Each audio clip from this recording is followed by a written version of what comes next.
Lição para os discípulos na presença de Santa Maria no jardim da casa de Nazaré. Conforto para Judas de Alfeu. Jesus vai para a horta, que parece ter sido lavada pela tempestade da noite anterior, e ele vê sua mãe curvada sobre algumas plantinhas. Ele vai até ela e a cumprimenta. Quão doce é o beijo deles! Jesus a abraça pelos ombros com o braço esquerdo e a puxa para si, beijando-a na testa de sua mãe e na bochecha. Mas o que completa a doçura do gesto é o olhar que o acompanha. O olhar de Jesus é cheio de amor, embora majestoso e protetor. Maria é toda veneração e amor. Quando se beijam assim, Jesus parece ser o mais velho dos dois, e Maria como uma filha, recebendo o beijo matinal de seu pai ou de um irmão muito mais velho. Suas flores foram danificadas pelas pedras de granizo e pelo vento de ontem à noite? Pergunta Jesus. Não há problema, mestre, só os ramos estavam muito amarrotados. Responde Pedro com a voz um tanto rouca, antes que Maria fale. Jesus olha para cima e vê Simão Pedro, vestido apenas com sua túnica curta, ocupado em endireitar alguns ramos de figueira que estavam dobrados para cima. Já está a trabalhar? Nós pescadores dormimos como os peixes, a qualquer hora, em qualquer lugar, mas apenas enquanto nos deixarem descansar. E a gente se acostuma. Esta manhã ouvi a porta ranger de madrugada e disse: Simão, ela já se levantou, seja rápido. Vá e ajude-a com suas mãos fortes. Achei que ela poderia estar preocupada com as flores em uma noite com tanto vento. E eu não estava errado. Eu sei como são as mulheres. Minha mulher também se mexe na cama como um peixe na rede, quando há uma tempestade, e ela se preocupa com as plantas.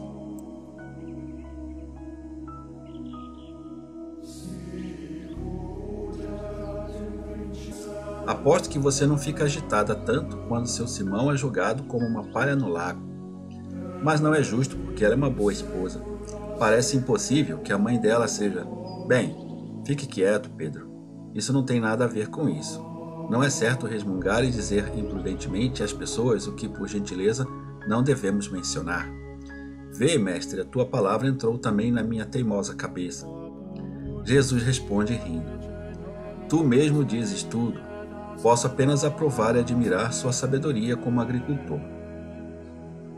Ele já amarrou todos os rebentos que se soltaram, apoiou a pereira que está muito carregada e colocou essas cordas debaixo daquela romã que cresce toda de um lado, diz Maria. Sim, parece um velho fariseu. Ele se inclina para o lado que lhe convém. E eu endireitei como se fosse uma vela e disse a ela: Você não sabe que deve manter um meio termo feliz? Vem cá, sua estúpida, senão vai desabar por causa do peso excessivo. Agora estou trabalhando nesta figueira, mas por egoísmo. Estou pensando no apetite de todos. Figos frescos e pão novo. Nem Antipas tem uma refeição tão boa. Mas devo ter cuidado porque os ramos de uma figueira são tão tenros como o coração de uma menina, quando ela diz suas primeiras palavras de amor. E eu sou pesado, e os melhores figos estão no topo. Eles já foram secos pelo sol da manhã. Eles devem ser deliciosos. Ei, garoto, não fica aí olhando para mim e acorde, dê-me essa cesta. Quando os dois pescadores desceram, também Simão Zelote, José e Judas Iscariote saíram da oficina. Eu não vejo os outros. Maria traz um pouco de pão novo, pequenos pães marrons redondos que Pedro corta com seu canivete e depois coloca os figos partidos sobre eles e os oferece na horta resfriada, que fica tão bonita ao sol da manhã. Também por causa da feira, mestre, amanhã é sábado. Todos nós sabemos isso, comenta os Iscariotes. Claro, mas o mestre sabe o que quero dizer.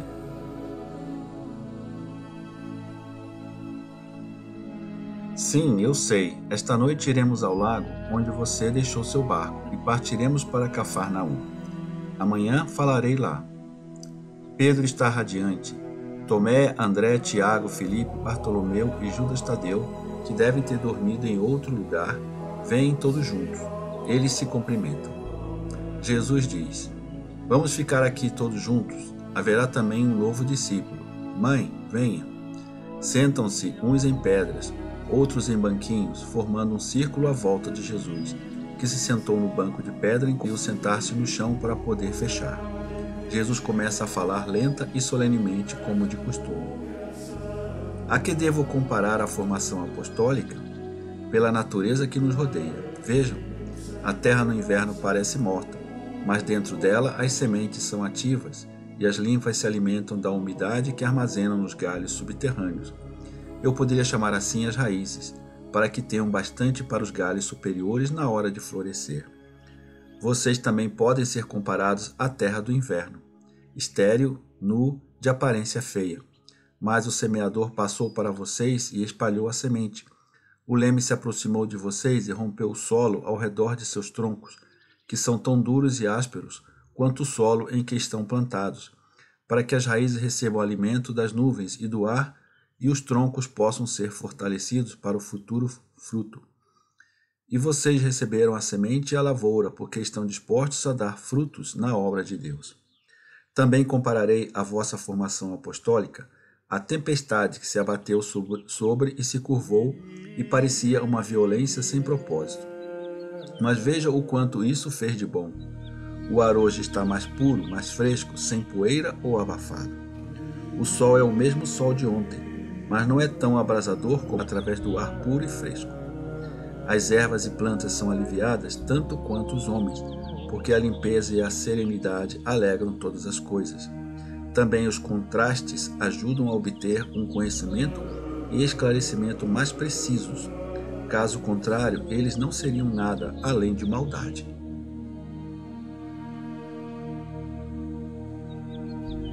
E o que são os contrastes, senão as tempestades que agitam diferentes tipos de nuvens?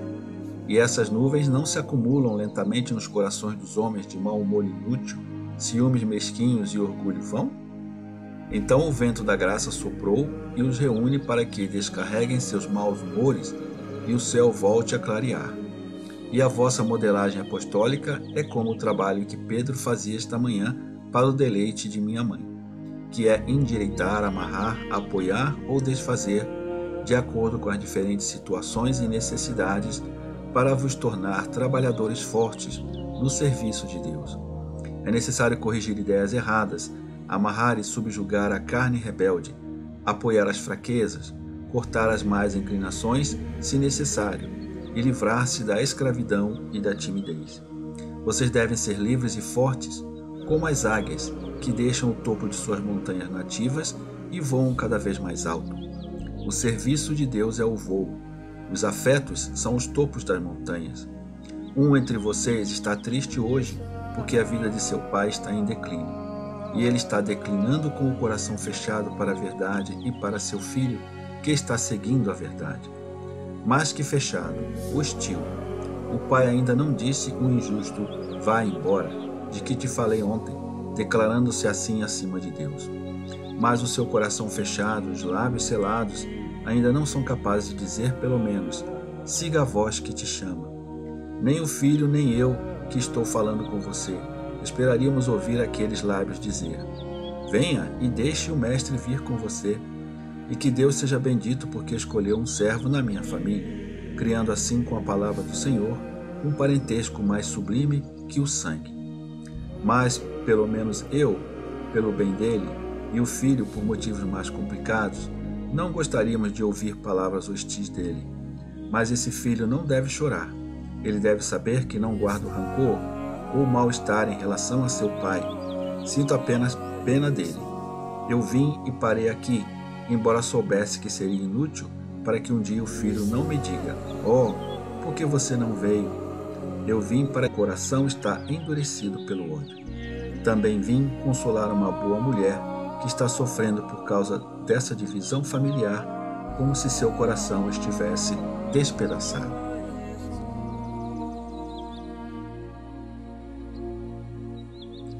Mas tanto o filho quanto a boa mãe devem estar convencidos de que eu não retribuo ódio com ódio. Respeito a honestidade do velho crente que é fiel ao que tem sido sua religião, embora sua fé tenha se desviado do caminho certo. Há muitos como ele em Israel. É por isso que vos digo, serei mais aceito pelos pagãos do que pelos filhos de Abraão. A humanidade depravou a ideia do Salvador e rebaixou sua realeza sobrenatural a pobre ideia de uma soberania humana. Devo quebrar a casca dura do hebraísmo, penetrá-la e cortá-la até chegar ao fundo, e então colocar a nova lei frutífera exatamente onde está o coração do hebraísmo.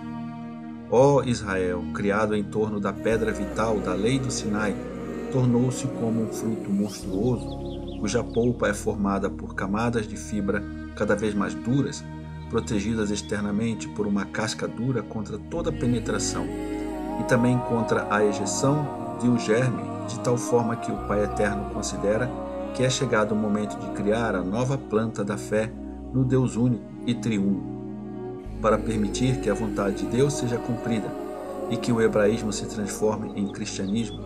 Devo entalhar, furar, penetrar e abrir meu caminho até a própria pedra, depois aquecê-la com meu amor, para que desperte e enche, brote e cresça mais e mais, e assim se torne a planta poderosa do cristianismo, a religião divina, eterna e perfeita. E eu lhe digo solenemente que só será possível penetrar no hebraísmo na proporção de uma parte para 100. Portanto, não considero réprobo este israelita que não me quer e não está disposto a me dar seu filho. Por isso digo ao filho: não chore por causa da carne e do sangue, que sofrem sendo rejeitados pela carne e pelo sangue que o geraram. Por isso digo: nem chore por causa da alma. Seu sofrimento opera mais do que qualquer outra coisa em favor de sua alma e da dele, em favor de seu pai, que não entende e não vê. E eu também te digo: não tenhas remorso por ser mais de Deus do que irmãos. Eu vim para unir as pessoas não segundo o mundo, a carne e o sangue, mas segundo o Espírito e o céu. Devo, portanto, separar carne e sangue para levar comigo as almas, que mesmo quando neste mundo são adequadas para o céu, para levar os servos do céu.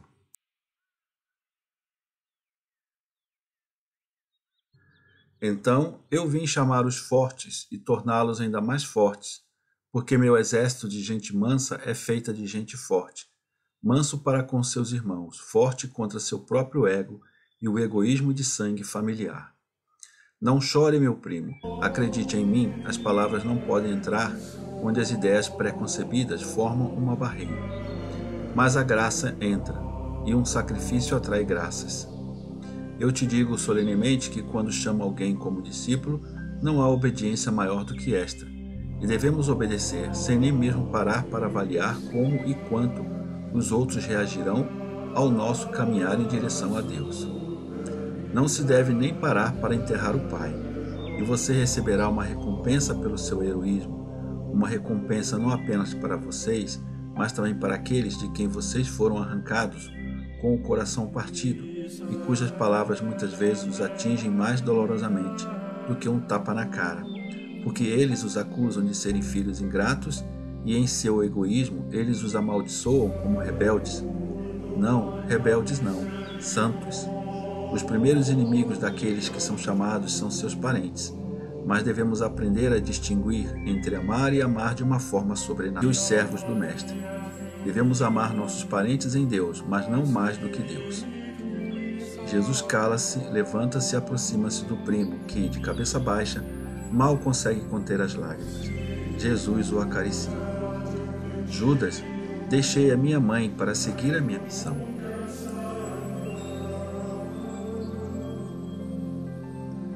Se não tivesse sido uma boa ação, eu teria feito a minha mãe, que acima de tudo não tem ninguém além de mim? Judas pressiona a mão de Jesus em seu rosto e acena com a cabeça, mas ele não pode dizer nada. Vamos, nós dois sozinhos, como quando éramos rapazes e Alfeu me achava o rapaz mais sensato de Nazaré. Vamos levar estes lindos cachos de uvas douradas ao velho, para que não pense que o estou a negligenciar ou que sou hostil a ele. Além disso, sua mãe e Tiago ficarão satisfeitos. Direi a ele que amanhã estarei em Cafarnaum e que seu filho será inteiramente dedicado a ele. Você sabe, os velhos são como as crianças, eles têm ciúmes e sempre suspeitam que estão sendo negligenciados. Devemos ter pena deles. Jesus foi embora, deixando no jardim os discípulos perplexos com a revelação da dor e da incompatibilidade entre um pai e um filho por causa de Jesus. Maria foi com Jesus até a porta e agora ela volta suspirando de angústia. Tudo acaba.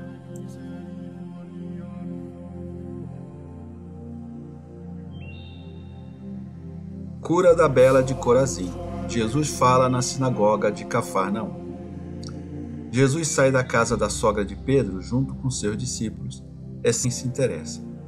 Jesus, que está na margem do lago, sentado no barco de Pedro, é imediatamente cercado por pessoas que o acolhem e fazem perguntas intermináveis, às quais Jesus responde com sua paciência insuperável, sorrindo gentilmente como se toda a tagarelice fosse uma harmonia celestial. Também vem o arquissinagogo. Jesus se levanta para cumprimentá-lo. A saudação mútua é cheia de respeito oriental. Mestre, posso esperar que venha ensinar as pessoas? Claro, se você e o povo assim o desejarem. Há muito tempo que o desejávamos, eles podem te dizer. As pessoas de fato gritam sua confirmação. Pois bem, estarei convosco esta noite. Agora você pode ir. Tenho que ir ver uma pessoa que me quer. As pessoas vão embora com relutância, enquanto Jesus, Pedro e André vão de barco para o lago. Os outros discípulos permanecem na praia. O barco navega por uma curta distância e em seguida os dois pescadores o conduzem para uma pequena baía, entre duas colinas baixas, a parte central da qual havia colapsado devido à erosão da água ou por causa de um terremoto, formando assim um fiorde muito pequeno. No entanto, por não ser um fiorde norueguês, não existem abetos, mas apenas oliveiras eriçadas que ninguém sabe como cresceram nas encostas íngremes, entre pedras que escorregam e enormes lascas salientes, levados pelos ventos do lago, que obviamente devem ser muito fortes aqui. Os galhos das árvores estão todos entrelaçados e formam uma espécie de telhado, sob o qual uma torrente bizarra espuma. É muito barulhento por causa de suas muitas cascatas e cheio de espuma porque cai a cada metro ou mais, mas na verdade é apenas um pequeno riacho. André pula na água para encalhar o barco o mais alto possível e amarrá-lo a um tronco de árvore, enquanto Pedro pega a vela e prende uma tábua como ponte para Jesus. Mas ele diz: aconselho-te a tirar as sandálias e a túnica, como nós. Aquela loucura ali, e aponta para a pequena torrente, faz com que a água do lago suba e a prancha não fique segura com todo esse balanço. Jesus obedece sem questionar. Na praia, calçam novamente as sandálias e Jesus também coloca a túnica. Os dois discípulos estão vestindo apenas suas túnicas curtas e escuras. Onde ela está? Pergunta Jesus.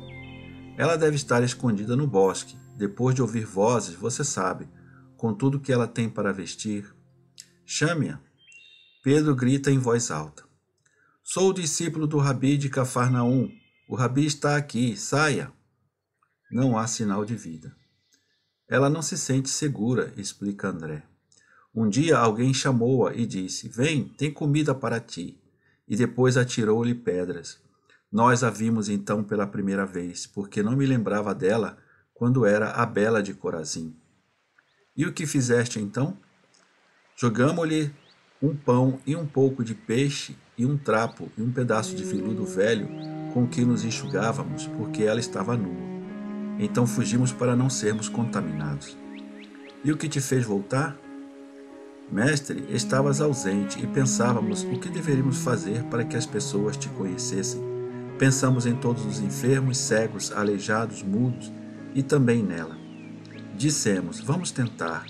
Você sabe, muitos, a culpa foi certamente nossa, diziam que éramos loucos e não nos ouviriam. Outros, em vez disso, acreditaram em nós. Eu falei com ela pessoalmente, vim aqui de barco sozinho, por várias noites de luar. Eu a chamava e dizia, na pedra ao pé da oliveira tem pão e peixe. Não tenha medo, venha. E eu então iria embora. Ela deve ter esperado até me ver desaparecer antes de vir, porque eu nunca a vi. A sexta vez que a vi parada na praia, exatamente onde você está agora. Ela estava esperando por mim. Como ela era horrível. Não fugi porque pensei em ti.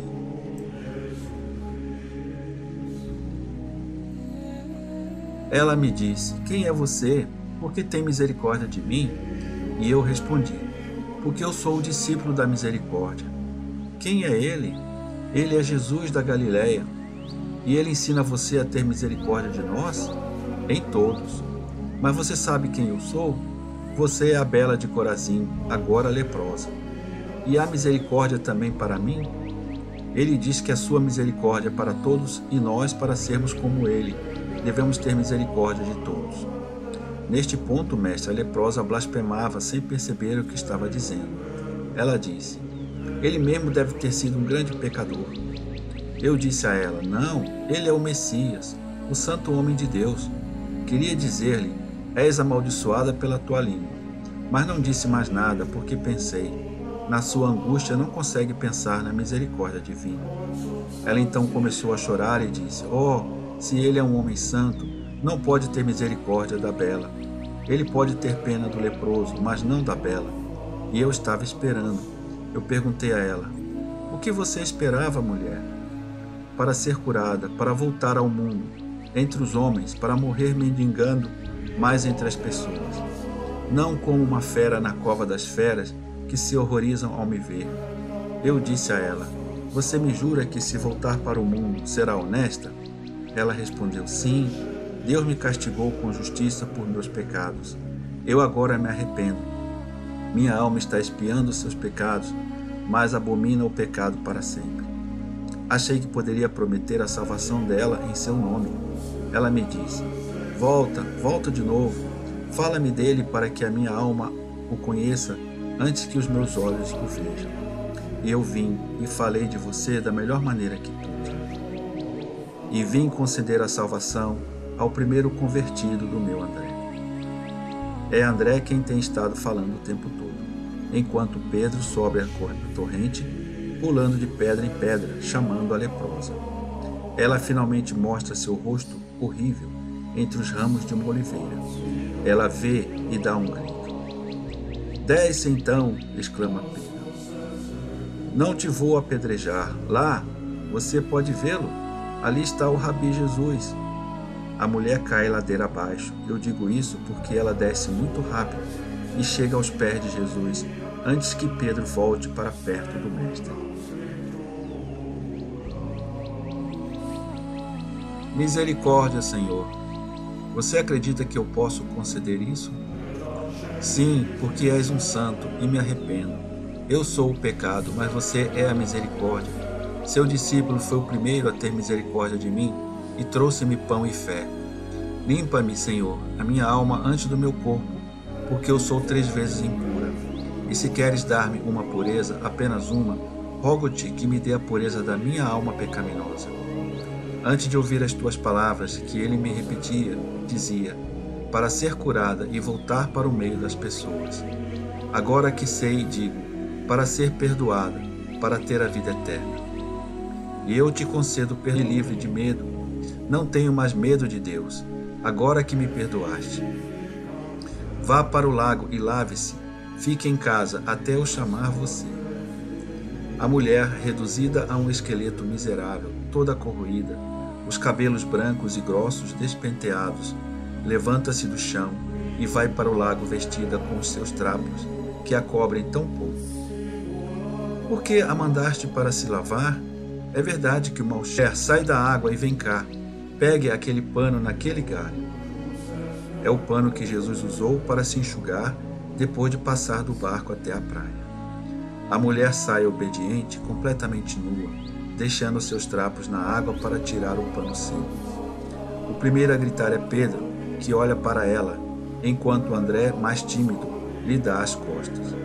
Mas ele se vira quando seu irmão grita, e ele grita também. A mulher, que olha fixamente para Jesus com tanta atenção que nada mais percebe quando ouve os gritos e vê as mãos apontadas para ela, olha para si mesma e vê que sua lepra foi deixada no lago com seus trapos. Ela não corre como seria de se esperar, ela se joga no chão, agachada na praia, envergonhada de sua nudez, excitada a tal ponto que ela só pode chorar com um longo e débil lamento, que é mais doloroso do que qualquer choro.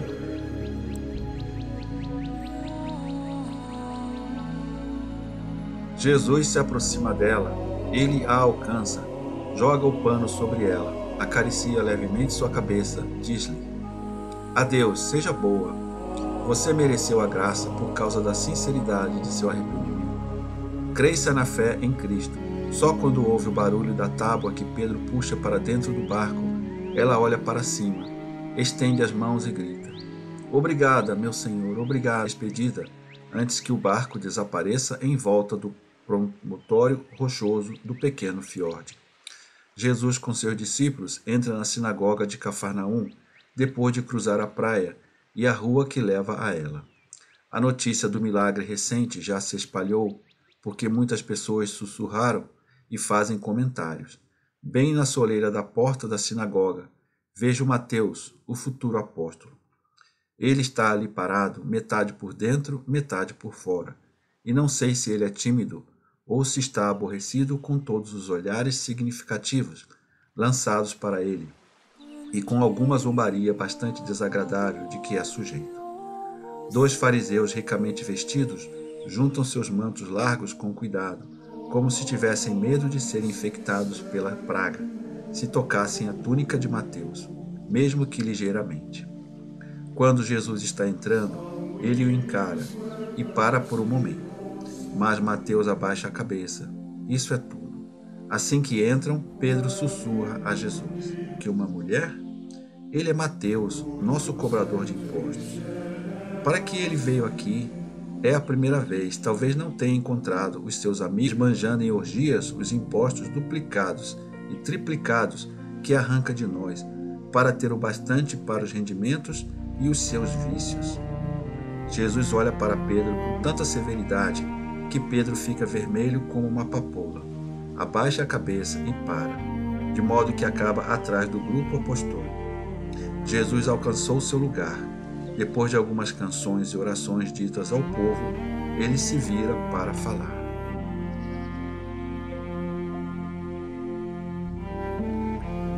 O arquissinagogo pergunta se ele quer um rolo da Bíblia, mas Jesus responde: Não é necessário, já tenho um assunto. E ele começa: O grande rei de Israel, Davi de Belém, depois de cometer seu pecado, clamou com o coração arrependido, gritando a Deus o seu arrependimento e pedindo o perdão de Deus. A alma de Davi foi escurecida a entender sua palavra. Seu rosto, eu disse, no coração do homem existe um ponto que nos lembra o rosto de Deus, o ponto mais nobre, que é o nosso Sancta Sanctorum, de onde partem as santas inspirações com uma fogueira e canta como um coro de serafins. Mas quando o pecado se enfurece em nós, aquela área fica tão escura que a luz, o perfume e o canto desaparecem e apenas o fedor da fumaça densa e o gosto das cinzas ficam. Mas quando a luz retorna, porque um servo de Deus atrás ao homem obscurecido, ele então vê sua própria fealdade, sua condição inferior, e tomado de horror, exclama como o rei Davi: Tem misericórdia de mim, Senhor. Em tua bondade, na tua grande ternura, apaga as minhas faltas. E não diz: Não posso ser perdoado, por isso continuarei a pecar. Mas ele diz: Estou humilhado e arrependido, mas rogo-te, tu sabes que nasci culpado, mas lava-me e purifica-me, para que fique branco como a neve do cume das montanhas. Ele também diz: Meu holocausto não consistirá em carneiros e touros, mas na verdadeira contrição de meu coração, porque eu sei que é isso que tu queres de nós e não o desprezas. Isso é o que Davi disse depois de seu pecado, depois que o servo de Deus, Natã, o fez se arrepender. É o que devem dizer os pecadores, ainda mais agora que o Senhor não enviou um servo, mas o próprio Redentor, sua palavra, que, como justo governante não só dos homens, mas também dos seres celestiais e infernais, ressuscitou entre o seu povo, como a luz do amanhecer, que ao nascer do sol brilha no céu sem nuvens. Você já leu como um homem, presa de Mamom, é mais fraco do que um moribundo, como Sansão ficou sem valor depois de se entregar à sensualidade.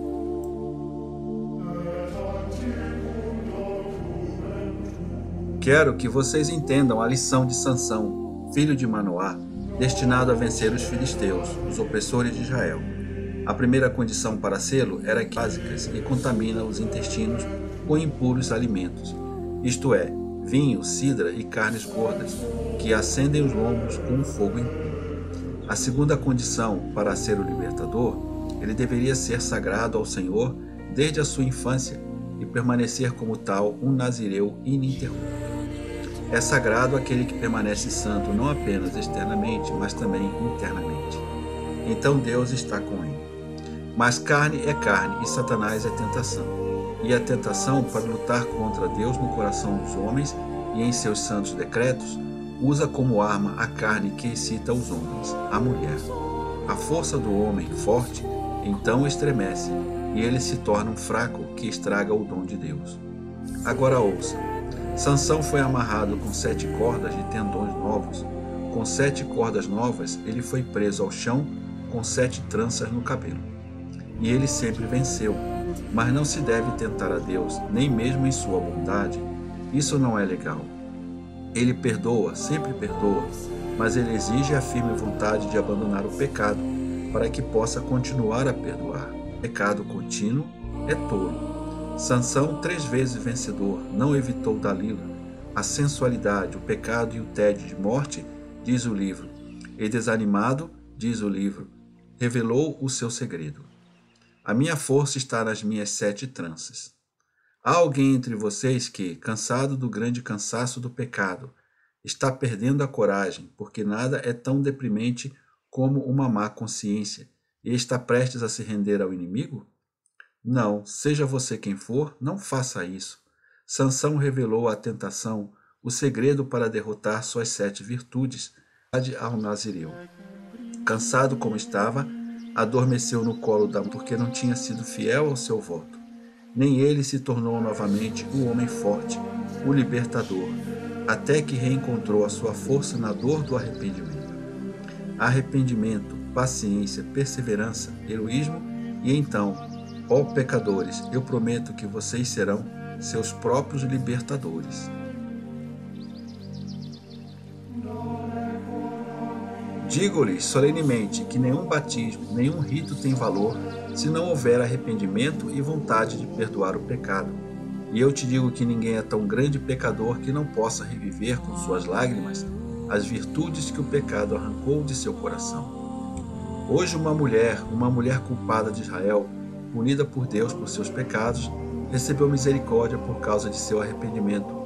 Eu disse, misericórdia.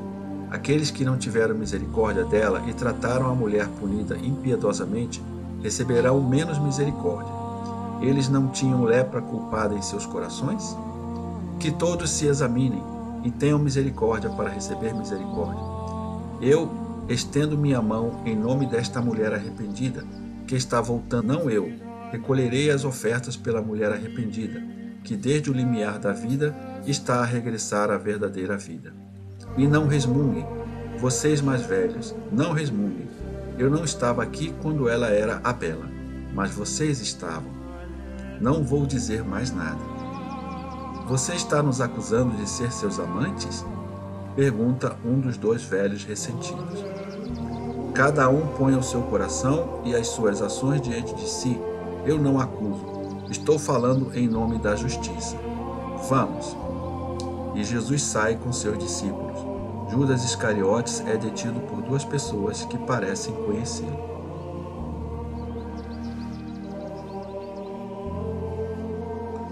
Ouço-os dizer, você também está com ele? Ele é realmente um homem santo? Espero que pelo menos consigas compreender a sua santidade. Mas ele curou no sábado. Não, ele perdoou no sábado. E qual dia mais adequado do que o sábado para o perdão? Você não está me dando nada pela mulher redimida? Não damos o nosso dinheiro às prostitutas. É oferecido ao templo sagrado. Judas ri desrespeitosamente e os deixa em apuros. Ele se junta ao mestre, que entra na casa de Pedro, que lhe diz: aqui, fora da sinagoga, o pequeno Tiago deu hoje 2 bolsas, em vez de uma, em nome do desconhecido. Quem é ele, mestre? Você sabe? Diga-me. Jesus sorri. Direi-te quando aprenderes a não falar mal de ninguém, e tudo acaba.